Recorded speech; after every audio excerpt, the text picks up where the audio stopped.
United 7-0 thrashing the most embarrassing in Premier League history? I think we'll keep our heads down on this one.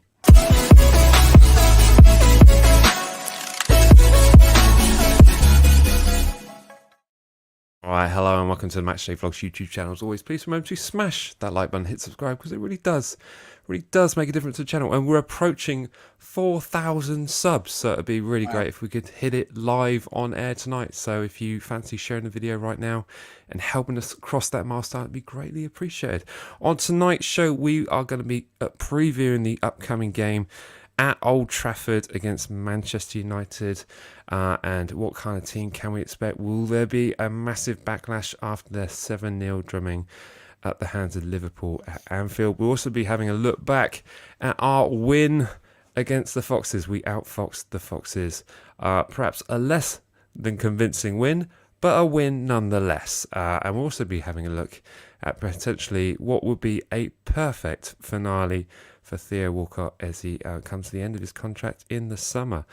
This broadcast is sponsored by Circl. Circl is the all-new football sweepstakes game where the jackpot moves with the action on the pitch. Whoever's in the hot seat at the final whistle takes the prize pot. There are many ways to stake and play. You can join the public circles or set one up with one of your mates, guaranteeing at least one of you wins the prize pot. Details are in the description, and use referral code MatchDayVlogs when you sign up to get yourself a free bet. You must be 18 or over to play. Please bet responsibly. BeGambleAware.org. And as always, there is a bet 5 to get 5 going on this weekend's fixtures, so be sure to check that out there. Fantastic stuff. Jack, hello. Let's start with, how are you? Sorry, how rude. I just jumped in there.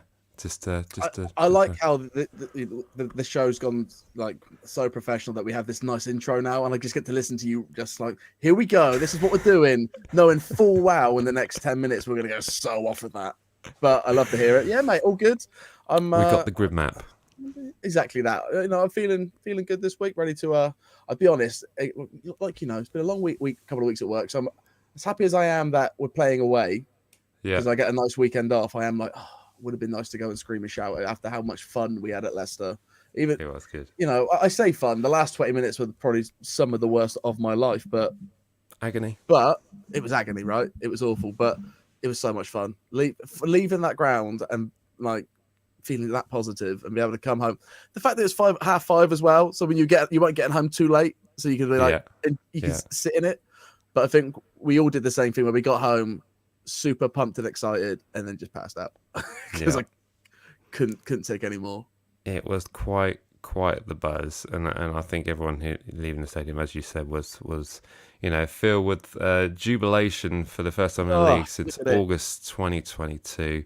As always, let us know where you're watching the show from. It's always fun to find out. Let us know in the chat section. Hello to everyone who's in there already. And if you're watching us on replay, be sure to stick in your thoughts on any of the topics we discuss in the comment section, and we can keep the conversation going there. So, Leicester outfoxed the Foxes. Let's be honest, it was barely. It was pretty ropey. I mean, I've got the stats up here. I mean, let me bring them up so we can all have a. If anything, the Foxes outfoxed the Foxes. That's more than what happened. The Foxes did it. It was a Foxy guy, wasn't it? Yeah, there we go. By the way, these stats are taken off the Circl app. There's loads of stuff in there as well in regards to fixtures and stats and stuff like that. So go and check it out. But yeah, possession-wise, it felt almost like 80% possession to Leicester in the second half. It felt like they were being completely dominated at times, and I think them hitting the crossbar nearly ended most of the people in the stadium. It was. Iñárritu, I thought, had a great game for us. I thought he was our best player. Yeah, and so good. Those defensive headers have just top class. Anybody else would have, there would have been a goal at the end of that situation, but he got us out of those messes. Do you know what they should have done? They should have had Bednarek up front. We should have swapped Bednarek with Iñárritu, and then it would have leveled up, wouldn't it? It would have been just like, I could certainly see that. Yeah, but here's the thing. When you put Bednarek near a goal, he tends to put it in. It's just, unfortunately, for most of the part, he's near our goal. Yeah, exactly. Did you see his reaction when that the ball hit the crossbar? Yeah, he fell to his knees. I think give Bedder some credit. I think the past couple of weeks he's done some all right stuff. Okay, probably could have got in the way of the like the goal against Leeds. And Yeah. if you looked at the replay, no when Baz has that awful back pass to him and he kicks it to is it Iheanacho he kicked it straight to? Mm-hmm. Did you see? I think Bednarak got ahead to it. I didn't see that actually. Wow. You look at if I watched it right, it looks like Bednarak just tries to get ahead on it. Yeah. Yeah. Bednarek's now the GOAT. Adrian's put it perfectly here. Stats mean nothing. Goals win games. Those it shots was on something. target. Yeah, the shots on target. I mean, that says it all, really. I mean, the total passes, you can see this completely dominated play, but yeah, it's just win ugly now, isn't it? I mean, we've had so many games where you just come away from with the stats being a reverse of this, and you just thought, what a waste. So it's great to finally get some points on the board. And from my calculations, I don't know about you, Jack, but this is how the table looks at the moment.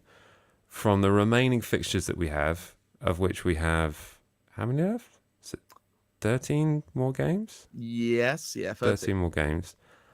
We need to win 5.6 of them. 5.6, hey? 5.6. So 6 wins, we've done it. That is 5.6 considering what will the other teams around us do. Yeah. Yeah.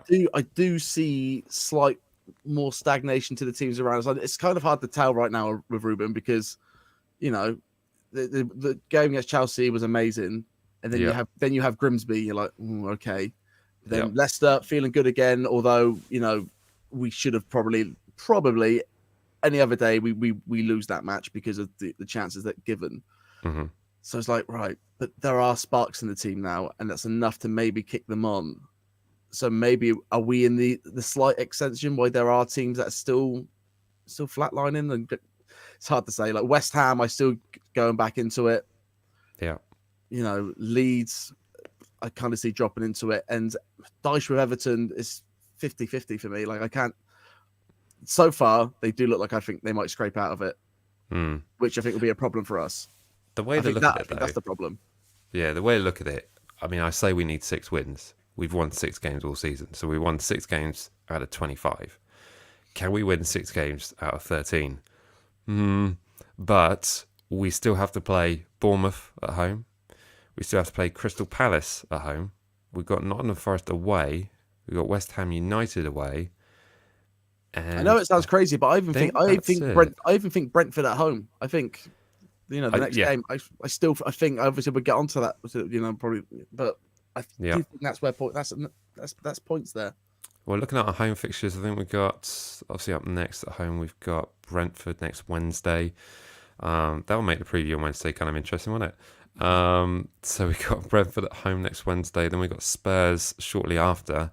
Who have a look ropey. Maybe we'd nick a 1-0 win against an off day Spurs. We'll have to wait and see on that. But we've got Fulham at home. We've got Crystal Palace at home. We've got Bournemouth at home.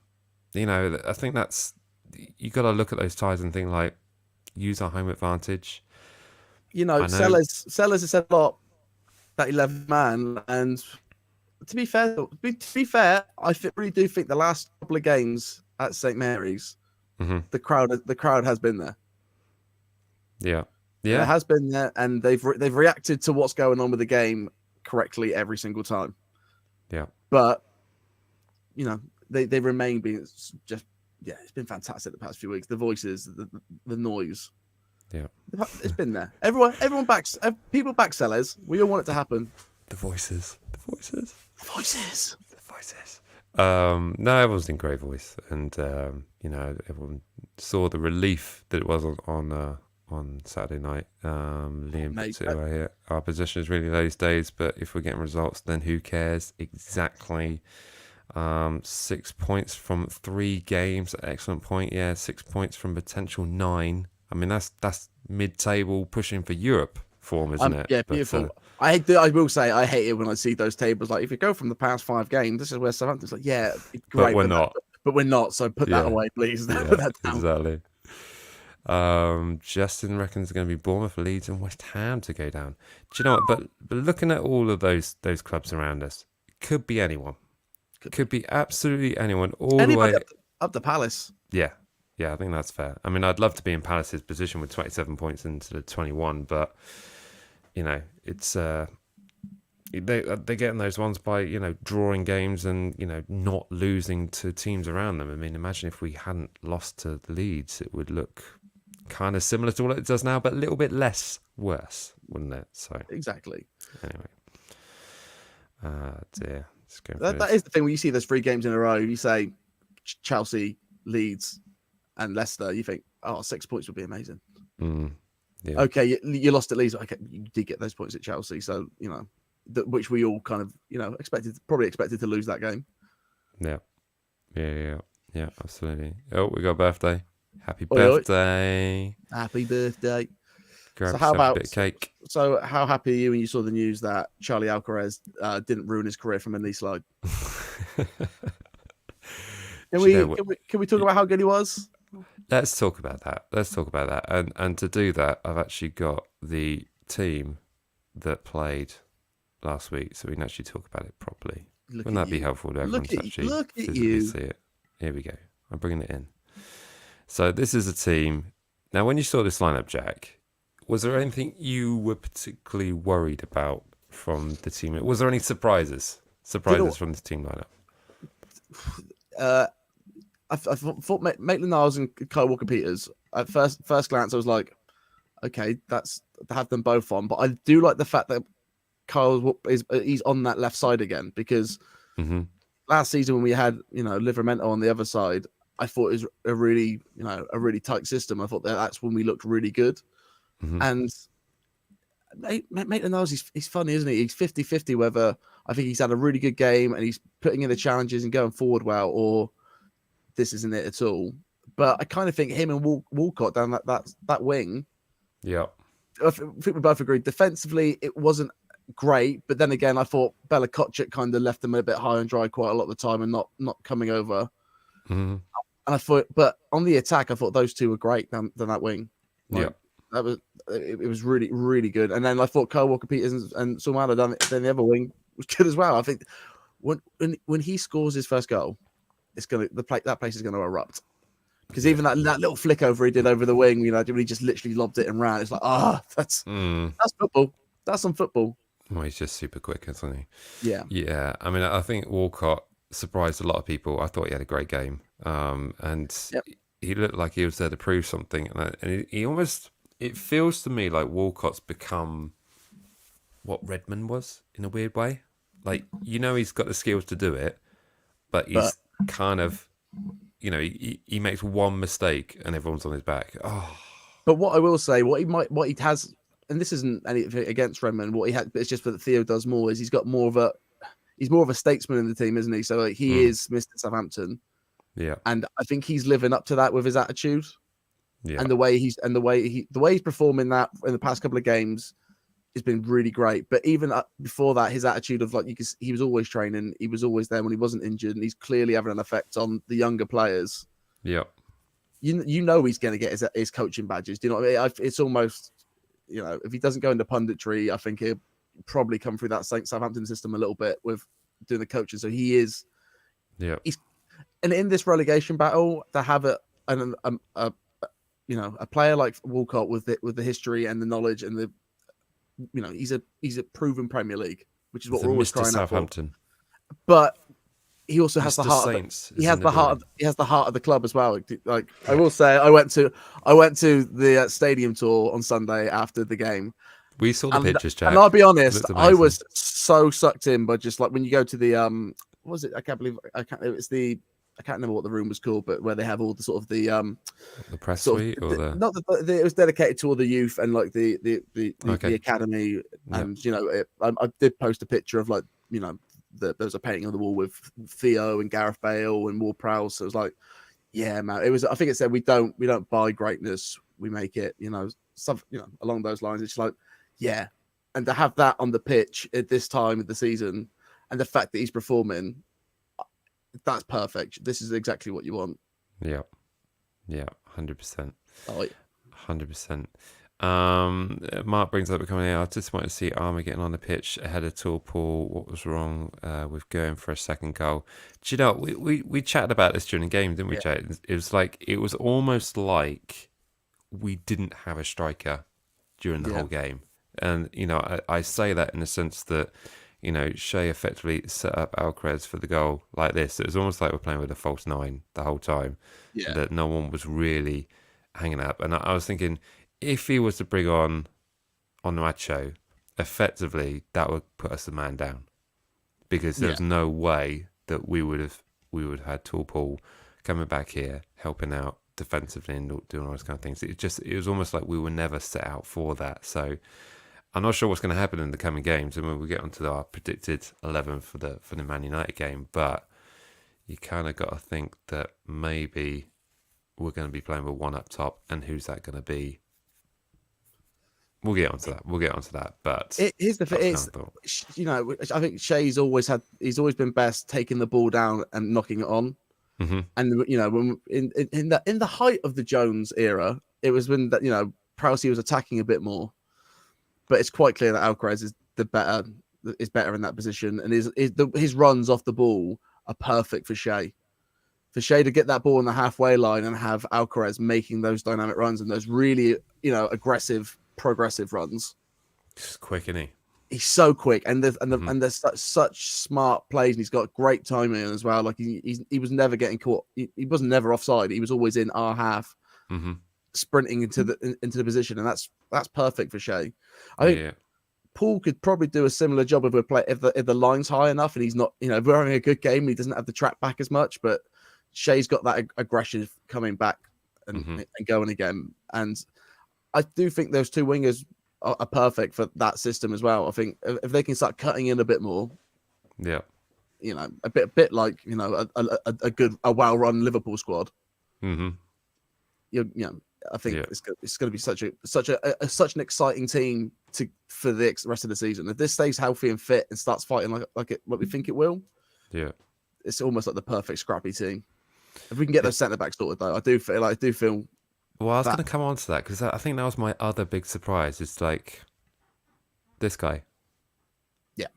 And I don't know what Salatu has done, but he must have, I don't know if he's scratched Salas's car, or if he's turning up late, or if he's got some other thing going on. But as far as I can work out, he's fit.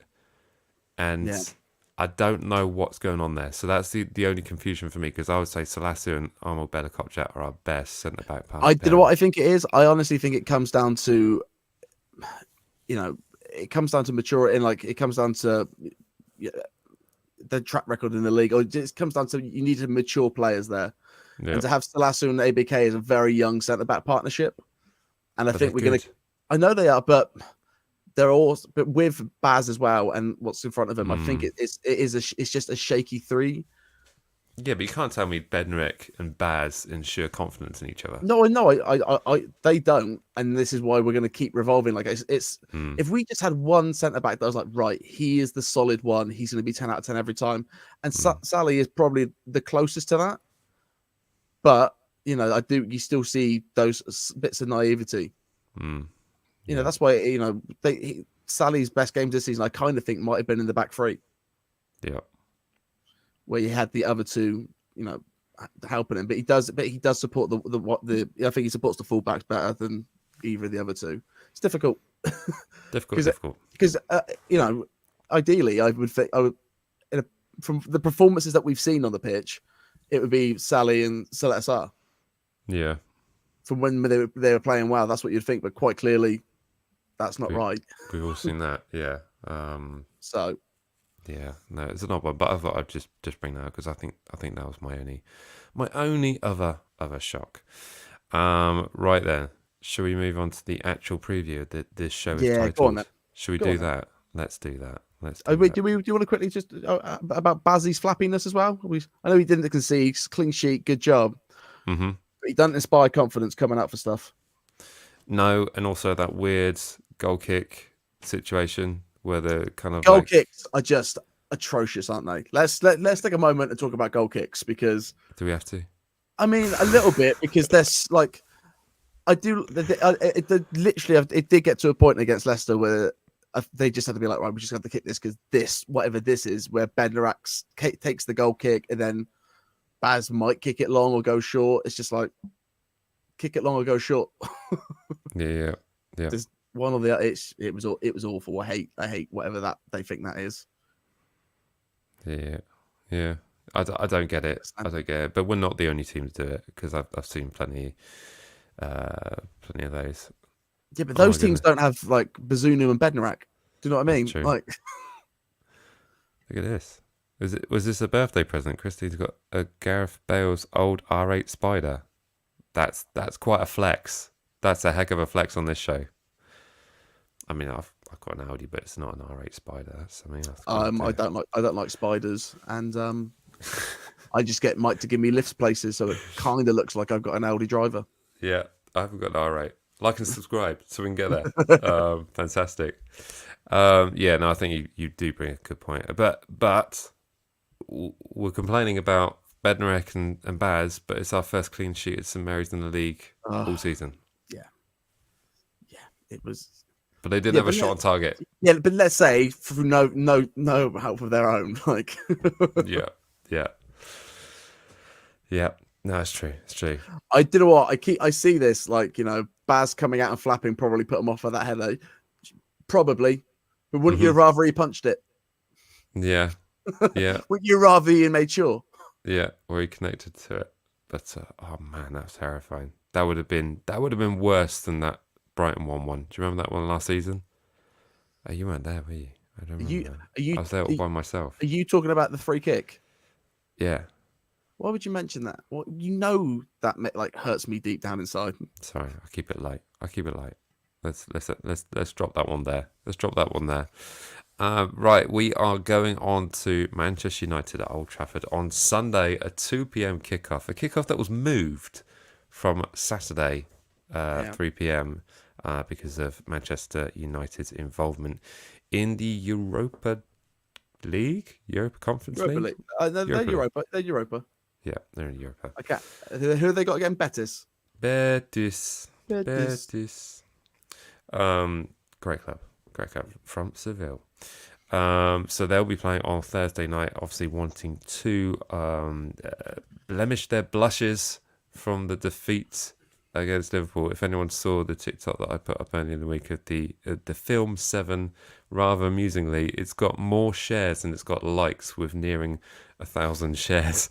So there's obviously a lot of gloating Liverpool fans out there. Did you see Jamie Carragher had a can of 7-Up on the desk last night? Yeah.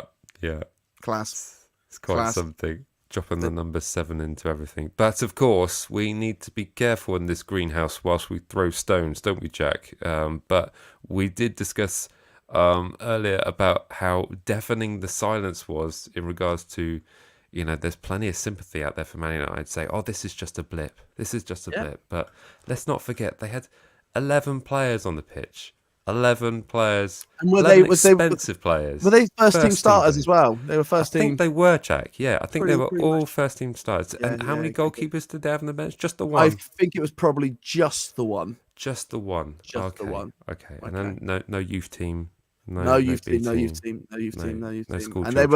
they were 11 men the entire time, right? Yeah. No competition winners on the bench. Done some colouring in on United stand. No. Yeah. But Ten Hag wasn't back, mate. Ten Hag wasn't back. He wasn't back.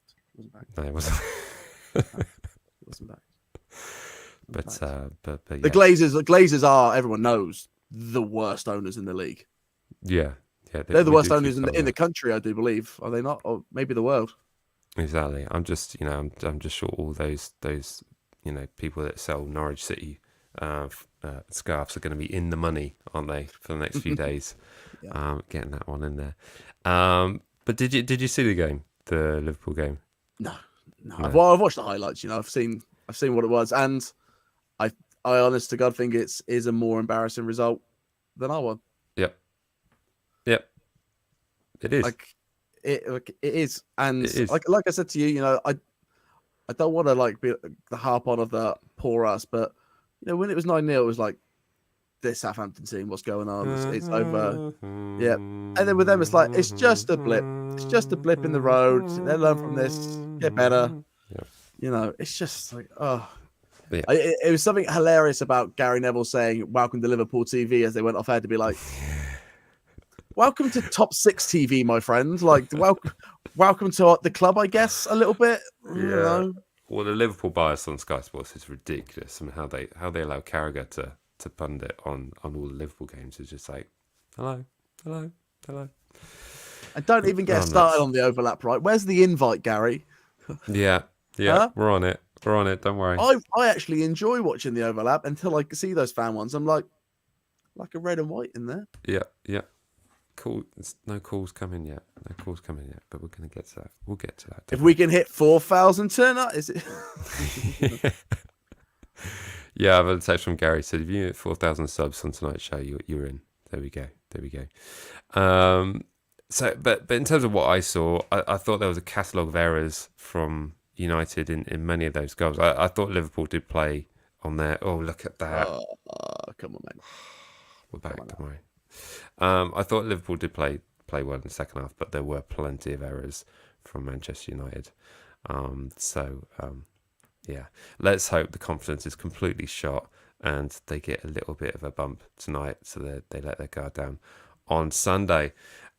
Should we move to? Well, let's have a look at some of their previous fixtures, because I think that's probably only fair to say in terms of like the previous fixtures that Man United have recently come from. Of course, they had their 7-0 drumming away at Anfield. They beat West Ham at home 3-1 in the FA Cup. They've been on a run. They were ropey.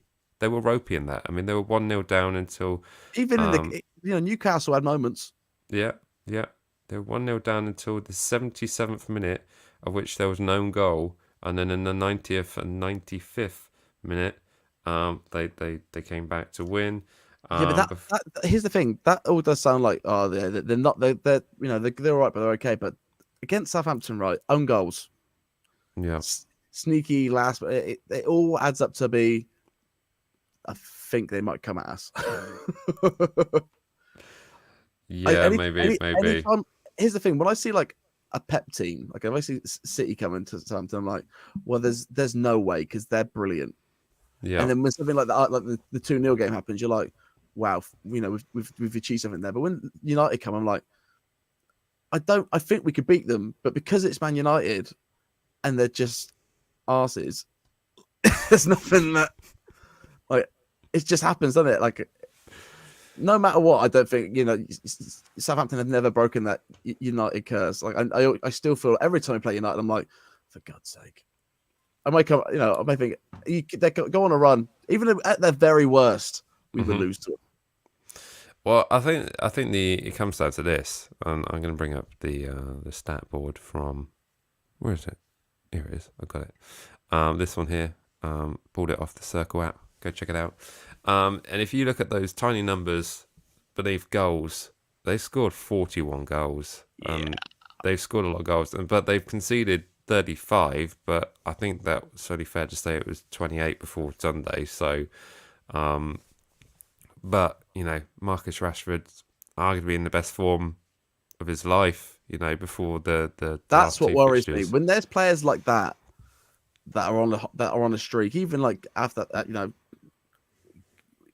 okay, the last game was insane, but that just makes those kind of players come back hard. Like. So yeah, Rashford on a tear. Who's going to handle Rashford? Who's going to handle Rashford? That's the question. I just read Adrian's comment in 1976, 6'3" Tesco bags. Are you talking about the blue kit? Oh, we're in the 6'3". I remember as a child, like my granddad had a T-shirt of like not like remembering the game, like Yeah.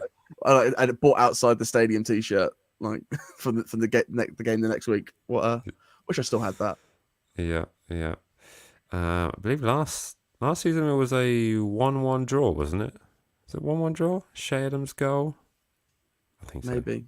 Again, that's what I mean. Even those games where you're playing against a bad Ollie side, and you think, oh, we've probably got this in the bag. They still sneak something in. So yeah, and that was a mad timing, because all the punditry before the game was just like, well, maybe Hasenhüttl should succeed and be the new Man United manager. Imagine how the turntables turn, as they say. Come on, Sam. They're going to destroy us, lads. 10-0 might be on. Don't you dare put a bet on. You keep that money in your pocket. That's ridiculous. Dear me.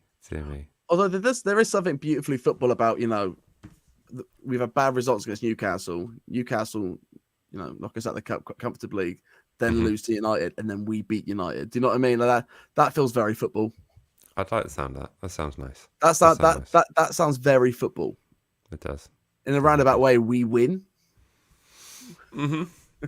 Weirdly, Newcastle are struggling to score goals, and someone are calling for Eddie Howe's head already, which seems utter madness. But there we go. That's for a different preview. I thought, I always said that I'm not going to get fed up with Newcastle until they've won a few things and they become a bit City-like. Fans are making it pretty hard with that. They're making it real difficult. Yeah. I get it. You're having a great time, but come on. Just enjoy it. Just enjoy it. Sit back. No need to be hateful. Yeah. Oh no, we're not getting top 4. Well, you're not getting relegated. So small steps. Come on. Come on now. Right then, should we have a look at what we think the team might be? Should we move on to that? Let's move on to that. So of course we are going on to our team selection. I'm not sure why I put that picture up. I don't know why. Awful. I just had it. And what other ones do you just have? Let me see. I've got this one, but I've already seen that one, haven't you? Nice. Up next. That's when I got a ticket in Stretford End. That was a fun mistake. Right. Let's have a look at the suggested 11 or our predicted 11, and as always, please be sure to stick in your preferred 11 for Sunday's game. Now, I'm going to bring in, that is the team that we played last week, and this is going to be an easy predicted 11 because just leave it alone. Well, we could do, or we could just start again from the beginning. So I'm guessing that maybe that we're going to not change a lot, actually, and I think maybe we just edit this. Yeah. Here's the thing, you hear Sellers saying that he has that core of 8 players, and he needs to find that perfect starting 11 to carry on with, and that's the thing that when does Southampton play best? When we can come on this team sheet and choose the 11 without even thinking about it. Yeah. And if everyone's fit and everyone's going, the team that started against Leicester, okay, we can talk about that back line a little bit. But I think going forwards, as long as you got Alcaraz there, Lavia there, Prowsey there. Yeah. I thought Lavia was so good as well, by the way. The challenge to start the run of the game, but the progressive pass of it. I kind of think that maybe that Sellers kind of riled him up a little bit in the week and did the, nice bit of man management there, get him going. Don't sit on your laurels. We saw the reports of that summer move. Yeah. Keep your feet on the ground. Let's go.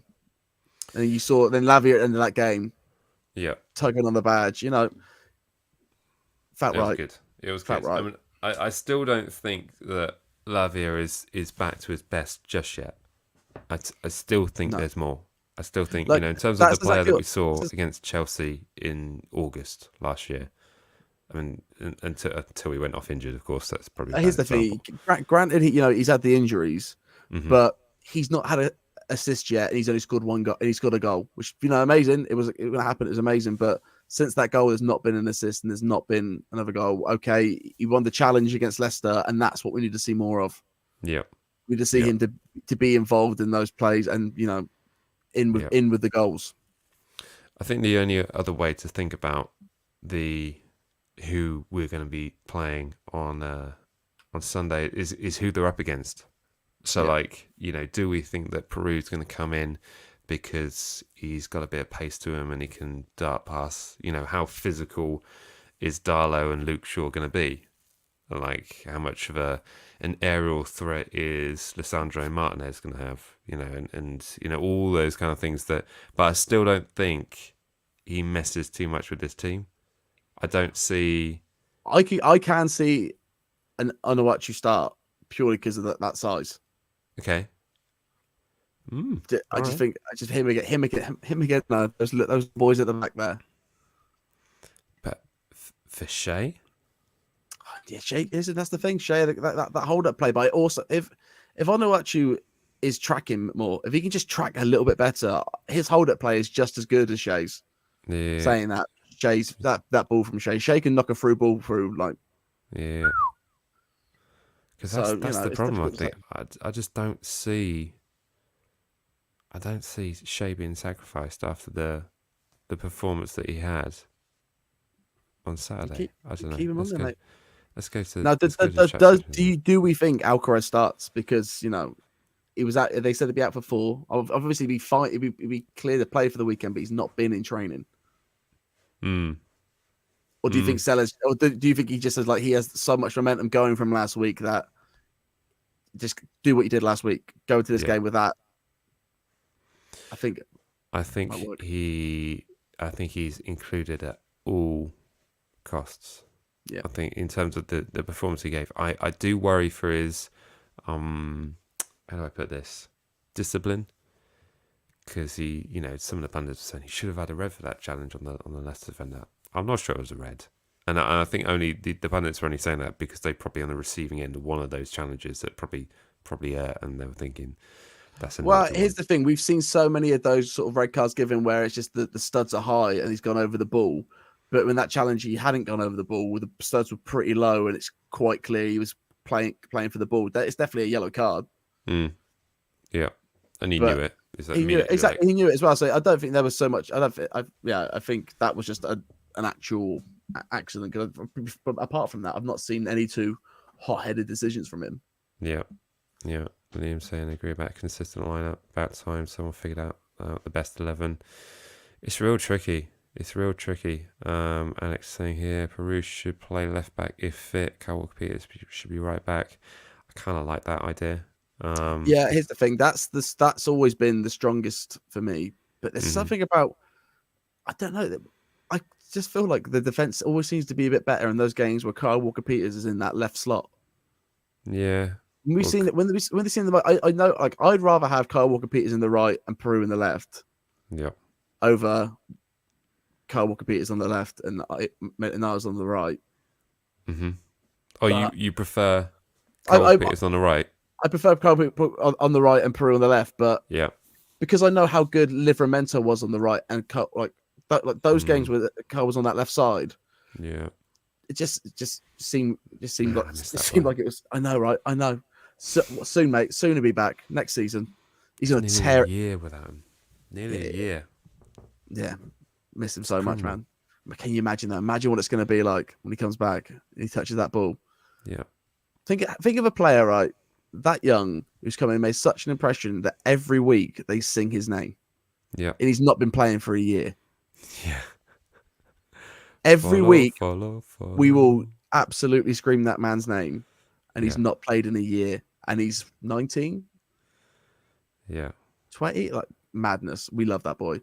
So yeah, Carl on the left. Justice for James. Bring in the cheese. I mean, yeah, he's gonna have a great time. He's gonna have a great time in the bees. Yeah, indeed. It's just realised it's the 2 unspoken scorelines back to back. It is. Leicester at home, United away. Well, if that's not a little bit of if the Southampton Great Escape includes victories over both teams, wouldn't it just? Oh man, that'd be some football, wouldn't it? That would be some football. I understand. I don't think Ainsley Maitland-Niles been dropped. He was class. He was good. Yeah, that's the thing. I think again, we're talking about experience in the back line, and Maitland-Niles does bring that. And in that position, that's when he plays best football at Arsenal. He was just in that fullback role, and going forward, I do think he has some great darting runs going forward. Mm-hmm. Again, him and Theo on that side, I thought worked really, really well. So, it's more. I'm honest, mate. It's more the centre backs. Do you finally just go for Salou and Bella Kotchap again? But at the same time, I don't think Bella Kotchap supported the wide. I don't think he went wide enough. I don't know. When you can watch the team transition and they all flow to the if they're attacking the left and everyone transitions to the left. Yeah. Like when you see that flow happening and then you just see one player not do it, it's so telling. And every time that happened, like Bella Kotchap wasn't coming to the side. And I get there were runs down the middle, and he was probably told to like track the men in the middle and don't let anything come in. Yeah. I think if he just did that a little bit more, that it would be locked up. There were some weird substitutions though in that Leicester game that I don't really understand fully. I mean, I'm going to bring up the ones so I don't mess this up because I need to make sure I'm right on this. Well, it's the difficulty when you when you replace Shea, and the options are Sakamara, Adam Armstrong, and Unuachu. They're three really well. Four of them are incredibly different players to each other. Yeah, and some of them have like crossing assets, and some of them don't, and there's not really a like for like there. Yeah, here it is. So Adam Armstrong came on for Theo Walcott, and then we had Mara who came on for Shea Adams. Here's the thing: both of those odd. Well, here's the thing: I actually don't mind Adam Armstrong in that wing position because there are those games where he presses and off the ball he works very well. We just know what he's like on the ball. Like he can't, unless he's got acres of room, he can't run. And we know what he shoots to space. So yeah, but he does. I think every one of those substitutions was for that what they do off the ball. Yeah. I mean, I think that's where Elyounoussi gets chosen. Elyounoussi gets chosen because his off the ball like defensive work is actually pretty good. So when he gets the ball, he then just turns it straight back over again. So for every stat you say, well, he won the ball back and it was a challenge, but it's like but then he just immediately gave it back to them. Yeah, that's fair. A few boos for Elyounoussi when he came on as well. What's all that about? Yeah, that's one thing we have to sort out a little bit. The boost for Elyounoussi and even the boost for Bednarak before the game. Like, come on, grow up. Yeah, we're in a scrap here. Let's get behind the players, please. This is not the time. This is not the time for that. Just on this show is the time for that, not when you're in the stadium. Yeah. Boo away when you're on the show. Yeah, it's absolutely fine. But I do think where the change come, I do think Stu for Alcaraz would have made a massive difference. Yeah. But of course, Stu came on for Sulemana, didn't he? Yeah. Who but it's an experienced head. Like for instance, just keeping possession. When Stuart Armstrong came on the pitch, we were a lot better at keeping possession, where he was sort of cutting inside, and so if there was nothing on, he just kept the ball and dribbled into space. It's just like, yes, that's what you have to do. So that made a lot of sense. But I just, maybe it would have made more sense to switch out Shea for Onuachu if you're looking to grab another goal. I don't understand because Sekou Mero kind of is a similar stand up top of the pitch by himself. May as well be Onuachu in my eyes. So yeah, weird that one, but wait and see. Each their own. I think at a certain point you just run out of players as well. If you look at those, like let's say you're taking off that front four there in the game, right? So you put Stu on for Alcaraz. I'd say Adam Armstrong for Sulmana because I think he's better off that left side. And then Mara for Shea. Or would you have Onuachu for Shea? I do Onuachu. And then you get the Theo because then you have to be like, right, it needs to either be. But he's in the middle for Alcaraz, so who are you going to bring on? Oh, I think if Alcaraz didn't get injured, he'd play the whole game. He would have, but let's say he does get injured and you have to make that change. Yeah. Stu sits there. Adam Armstrong comes on for Sulmana. Onuachu comes on for Shea. That Walcott role, it's like, well, you're going to have to bring on Elyounoussi. You're going to have to bring on. Yeah. To be fair, maybe even Gineppo, because Gineppo's tracking actually hasn't been. It's been pretty good this season. Those performances that he's had, I think defensively, Gineppo's gotten a lot better.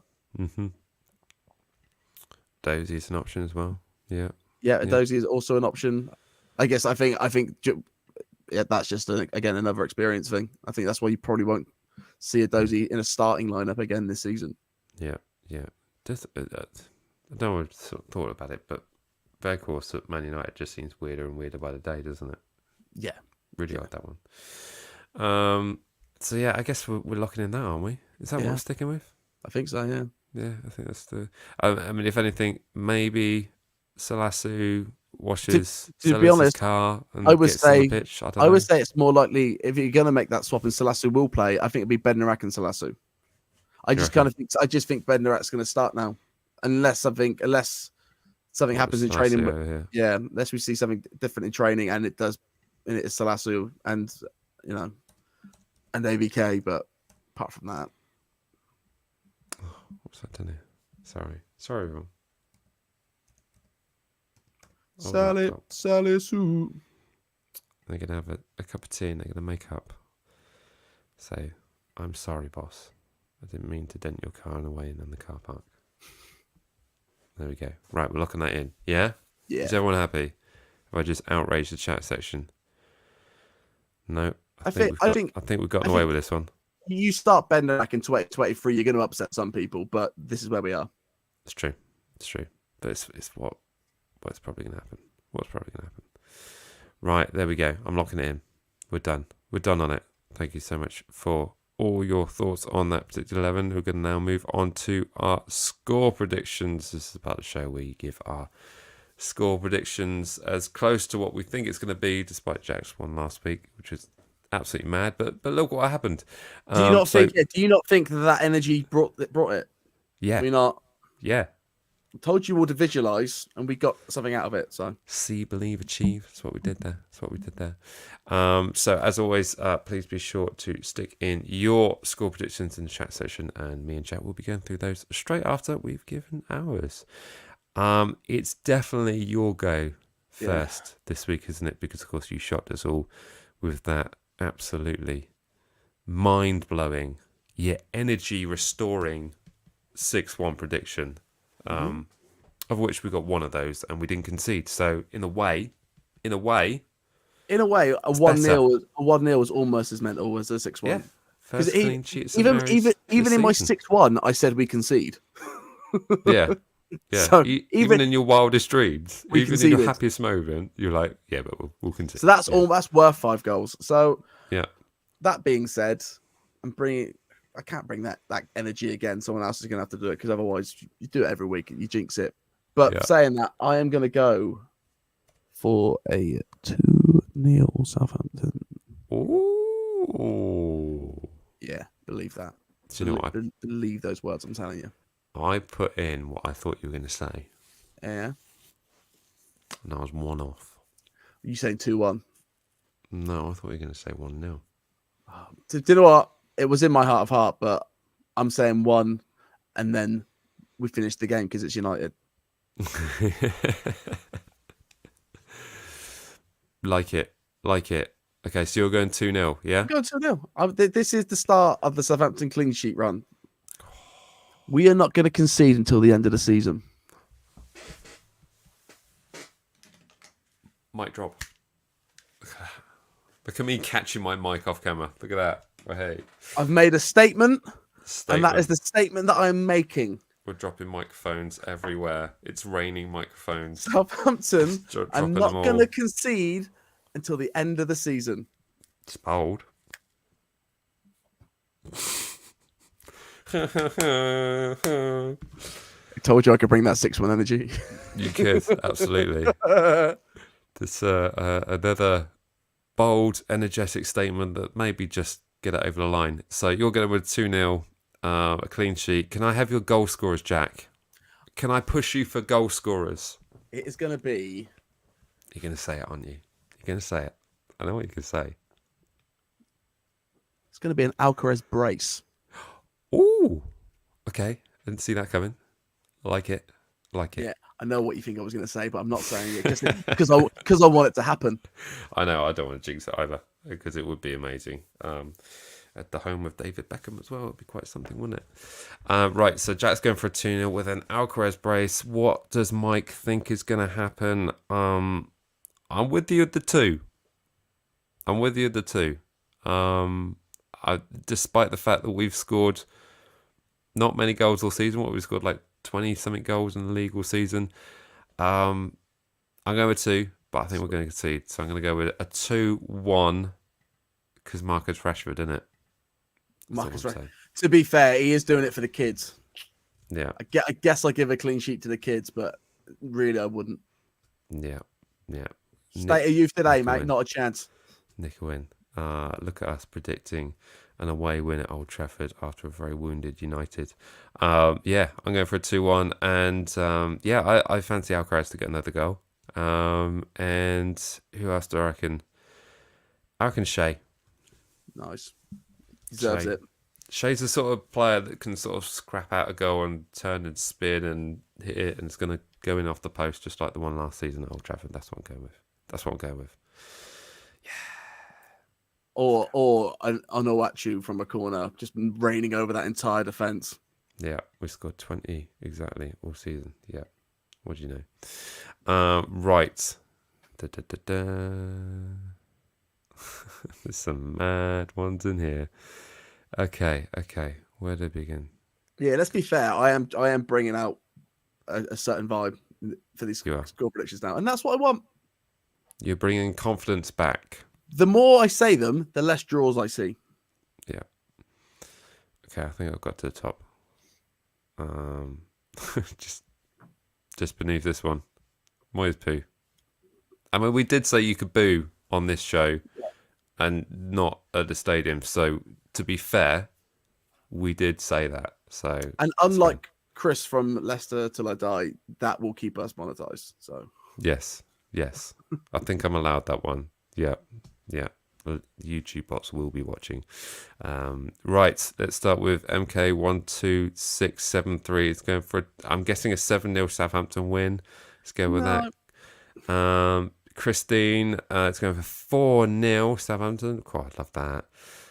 Footy Edits is going for a 2-1. Saints, who's with me on that? Look at that. Dean C is going for a 2-2. Second two is going for a 5-0. Hoping that's in the right direction. Cool, look at this. Josh is going for a 4-1. Cool. Love that, Josh. Bring the energy, man. Love that. Big score energy. Faith for the 4-0, absolutely. Kevin Gallagher is going for a 2-1 win for Saints and out of the bottom 3. Wow. Not going to bother after that 7-0. Not a clue. Another mad chat prediction, please. We sort of got one in the sense of the we're not going to concede until the end of the season. I mean, that's pretty mad. I mean, I don't think 2-0 is the madness you were looking for. That's not a prediction. That's a statement. Yep. These are the views of Jack. Right. But you're right. That's. I mean, that's don't start adding that asterisk, mate, because I'll start saying stuff. Joe Potato's good for a 3-2. Shea Sulemana and a James Ward-Prowse last-minute free kick winner to equal Beckham's records. Oh, wouldn't that be something? Josh's goal scorer is going for Rashford for them. He's wary of the Rashford as well as I am.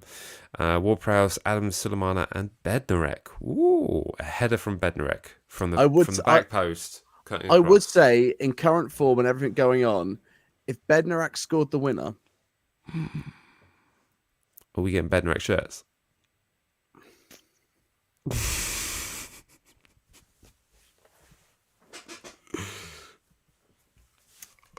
No.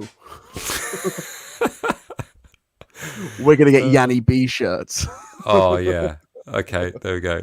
If Yanni B gets the winner, we're getting Yanni B shirts. Fantastic. Love it. And by that, I don't mean he scores the own goal in the 90th minute. It's 2-1. That doesn't count as the winner. Although it is a winner.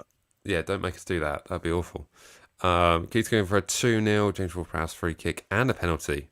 Missed it on the weekend, but are we all in agreement that Prowse shouldn't take penalties anymore? I don't know. I'm not that bothered. It's not like he misses loads. He does. Okay. It's not like we get loads of penalties to be able to score. What I will say, I've saw a few people post it, but if you've not, Maitland-Niles is an extremely good penalty taker. Yeah. Got some highlights in that reel, but also it's not a bad shout. Just to get strikers like momentum up, they I feel like let them have it. Yeah. Prowse even said in the post match, he's like, I'd rather a free kick. Yeah. I did like that. Did enjoy that. Charlie Page going for a 2-1 Man United. Good performance from us, but United getting lucky against us like they always do. James is going for a 2-1 Saints. Liam is going for a 1-0 Saints. Everyone around us to lose. The Great Escape Mark 2 is on. James Ward-Prowse to equal free kick record at David Beckham's former home. Words of encouragement for Jack here. You might even see Beckham at that game. I wouldn't be surprised. With his flat cap. That'd be quite something, wouldn't it? Have you seen? Is it Romeo the one that started playing for Brentford? Really? I think that one of his sons has started playing for Oh Brentford. yeah. And Yeah. I saw a video of him taking free kicks the other day, and I was like, "Wow, I've seen some pretty good free kicks in my day." Is he right-footed? Yeah, he's pretty I'm guessing wicked. so. He's pretty legit. Mike's going for 8-0 Saints. Oh, I love that. Zandif's going for a 10-0 Saints. Change shirts at halftime as it's 4-0. Yeah, that'd be kind of funny. Imagine that the home side changes their kits because they're like, we're blending into the background of all the seats. I mean, there is a lot of red there. There is a lot of red there, yeah. Toby's going for a 1-0 Saints masterclass. Yeah, we're good at that. We've got one so far away from home as a win, didn't we, against Bournemouth? Hez says 3-0 to United. Hart says 1-0 Saints, and we always go with the Hearts on this show. That's what we do. 9-0 win. Revenge will be sweet. I think they'll have revenge on their mind after their result. Another Man U meltdown. 4-0 Saints. Oh, can you imagine? John Horton, member of the channel. Thank you so much for your support. 3-2 Saints. Tall Paul, Shea, James Ward-Prowse, Rashford, and Bruno for them. Bruno had a bit of a mare on Sunday, didn't he? Sunday roast and a 1-0 snatch and grab. God, that would set you up for a nice nap, wouldn't it? 2-1 United. Not so happy about that. Egg Lover's going for 1-0 Saints. I'd love to see Sulemana get his first goal. Yeah, that'd be quite something, wouldn't it? Venom Boats. Man United 5-0, but hoping for a draw. Yeah. Sexton going for a 3-0 loss. I don't like that guy. Del goes for, he's with you, Jack. 2-0 to, of course, easy. Adrian's going for a 2-1 Saints. Alcaraz and Amo Bella Kopchak. Is it not live on TV? It is not. It's one that's been moved from a Saturday, so they've kind of just snuck it in behind or underneath one of the other fixtures. That I can't remember what's going on, so don't push me for that. Right, Dante's going for a 2-1 Onuachu goal and a Prowsey free kick. That'd be just about perfect, wouldn't it? Nathan's going for 3-2. Big Paul winner in the 88th minute. God, I love that. Justin's going for a 1-0 Saints James Ward-Prowse free kick. Lordo, oh yeah, I remember this one. We beat them 6-3 after they got spanked 5-0 by Newcastle. I do remember that, yeah. I do remember that. Lord of Benny's going for a 1-0 with Sulemana. Everyone's thinking he's not so sure if everyone's of a belief there. If you get Yanni V shirts, I'll unsub. What if we get them and burn them? If we get them, I think I might unsub. But you know, this is the path that we've led for ourselves. We've said it now, so you know. Ah, dear. You still getting that tattoo? No, I'll move on. I mean, if we stay up, I said if we stay up, and he breaks the record. Wow, cool, love it. Isaac's going for a 1-0. What a fun match day vlog that will be. That will be something. That will yeah. Isaac 1-0 Saints. Really want to say another score. Yeah, he did. I think Isaac's in the green room actually, so I'm sure we'll get a chat in a minute. Do we think Bruno was suspended for the linesman push? I saw that push, and if that's a push, I'm probably going to be done for GBH every day. That was never a push. Ridiculous. It was more a case of... How many people are you shoving over in a day? Oh, loads. That and Circl Club in and all that other stuff. Is that why your kids have so many bruises? That's outrageous, man. Oh, look at this. If we stay up, I get a Nathan Jones shirt. Now, steady. Why would you do that? Let's just take a minute. If you can, I'll put them on sale on the MatchDayVlogs site, so you'll be able to get. If you're free on a Sunday, you can get a match worn Nathan Jones shirt. If you're in the Cornwall, Devon area, whereabouts was he playing? Dorset, wasn't he? Dorset, he was playing on a Sunday. You can indeed. Be sure to check out all the shirts that are available, and go check them out there. Fantastic stuff. There's loads of shirts in there. I've forgotten all about some of these. These are brilliant. I made them. Oh dear. Oh dear. Right then. Well, thank you so much for all those score predictions. And it's like we said, there's definite confidence there, and perhaps you never know. It's a game of football. Anything can happen. So fantastic stuff. Right then, we have a member in the section. We have a member in the green room, I should say, rather, in the section. We haven't sectioned our members. That'd be terrible. Of course, as always, there is a live link to join the show in the squad members section. So if you wanted to join us live on there, just go over to the squad members section and go and check it out. So without further ado, let's bring in Isaac. Isaac, welcome to the show. How are you doing? I'm doing all right. I'm actually quite good today. It's been snowing today a lot, so. It's been a lot of snow on the south coast. Yeah, apparently there's no snow up north. I've been speaking to a few people today, but yeah, it's snowing on the south coast. So Yeah. you've been stuck inside, have you? No, I went for a quick walk with the dog because she was being a pest. So, but other than that, yes, mostly. Nice.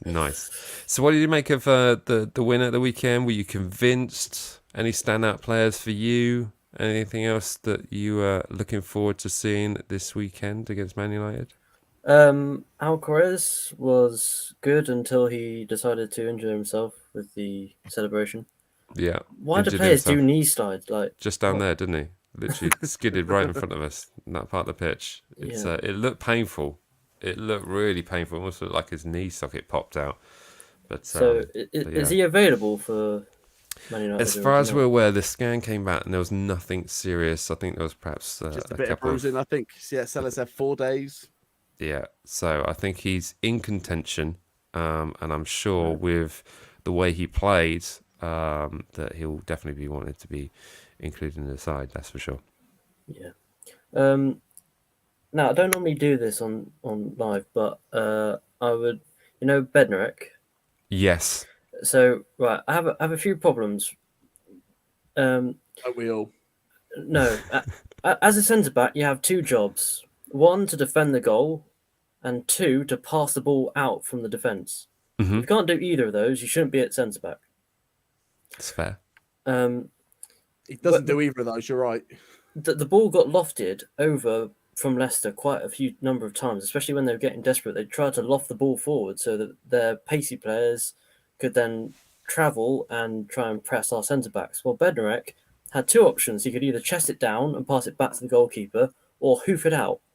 Yeah. Neither of them happened. He decided to either head the ball sideways, which did nothing, or hoof the ball straight back to them, or go across goal or something like that. So he had time, especially, I think, first half, Leicester hoofed the ball after one of our chances.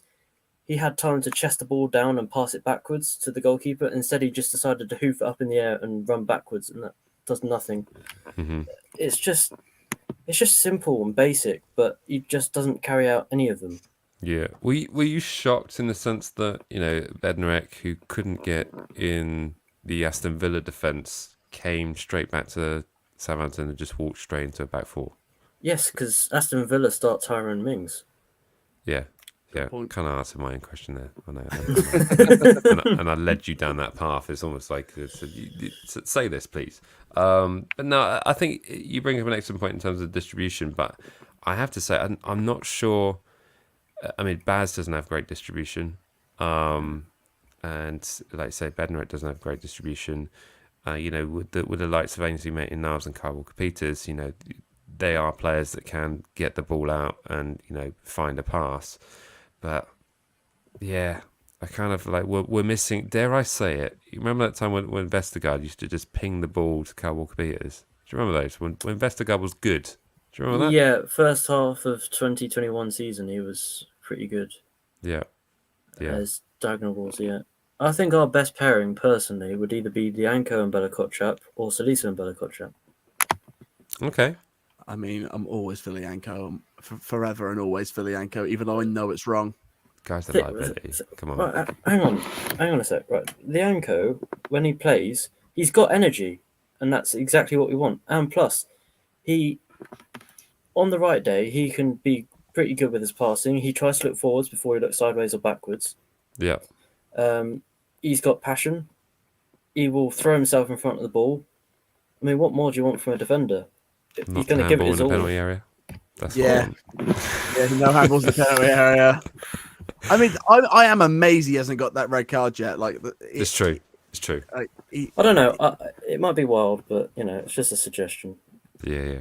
This is the correct thing. Lianco is either a 0 or a 10, and there's Yeah. no other way back. Yeah. And that is why I love him. But I do agree. Like I think that kind of passion is needed in that back line. And Yeah. If you don't start him, at least have him on the sub bench, or if you just tell Lianco every time you get the ball, rose edit, perfect. Yeah.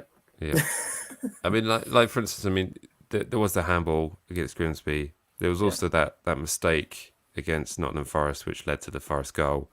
There have been plenty of occasions where his heart and his guts has got us out of situations, but there have also been woeful mistakes which have cost us dearly. So it's a real tough one. And I think there's so many fine margins that you just can't afford to have that kind of thing. I don't think Sellers will play Salisu and Bella Kotchap together. I don't see it. I don't see him doing that. No, I'm the same. I think there's not immature is the wrong word, but there's not enough experience between the two of them to handle what we need to do for the rest of the season.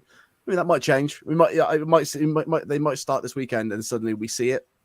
But from what we've seen so far this season, I think they have worked the best together when they had that in that free, when they had that other man with them, allowing them to sort of go wide and having the confidence to come back in again. So is that other man Fraser Forster? Yeah, no. Love that guy. Well, it is, isn't it? In terms of that, the confidence in the back line. I still think Salasu and Bella Kotchap are our best centre back pairing, and I just think I mean, if you think about all the players that are linked with being moving away, it's but we Salasu, know how Bella wrong that Kotchap. is, though. We know how wrong that always is. Let's be like, since coming back from the World Cup, has Bella Kotchap had a game where you were like, he was the best in the back four? No. Yeah, that's fair.